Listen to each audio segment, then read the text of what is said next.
ایرانی انقلاب کے 5-6 عناصر تھے. سب سے بڑا مدرسہ تھا، اس کے بعد تودے پارٹی جو کہ کمیونسٹ پارٹی تھی، اور اس کے بعد MKO مجاہدین خلق آرگنائزیشن جو مریم رجوی جس کو ابھی بھی چلا رہی ہے، رجوی شہید کی جو وہ قتل ہو گئے تھے یا گم ہو گئے تھے. اس کے بعد مسعود رجوی کی بیوی. اس کے بعد تھے نیشنلسٹ.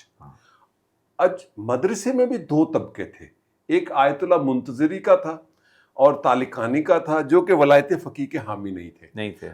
زیادہ بڑی جدوجہد اس طبقے کی تھی جنہوں نے ولایت فقیہ کی مخالفت کی. وہ سمجھتے تھے کہ امام مہدی آئیں گے. لیکن جب انقلاب تیار ہو گیا تو امام خمینی جو تھے عراق میں تھے پہلے، پھر پیرس میں چلے گئے، ان کی خوب پروجیکشن ہوئی، پھر وہ جہاز سے اترے تو قیادت خمینی صاحب کی قربانی بھی تھی نا، بیٹا ان کا شہید ہوا تھا، پھر خود بھاگ کے بڑے آیت اللہ تھے، اور اس کو بنانے میں شاہ ایران کا بڑا ہاتھ تھا. شاہ ایران روز ان کے خلاف تقریر کرتا، آپ سارا کچھ جانتے. پھر وہ روز تقریر شاہ ایران لوگ کہتے تھے یہ ہندی ہے تو یہ کشمیر سے ہے تو ایرانی ہی نہیں ہے. تو پھر وہ تحریک جو امام خمینی ان ساروں نے مل کے کی، اس کے بعد آپس میں ان کی لڑائی ہوئی، آپ جانتے ہیں. اور اینڈ میں پھر مدرسہ رہ گیا. مدرسے کے وہ لوگ جو مدرسے کے لوگ امام خمینی کے حامی تھے. لیکن اب جب جنگ ہوئی تو یہ سوال ویسٹ میں اٹھایا گیا ہے کہ رجیم چینج کیوں نہیں ہوئی.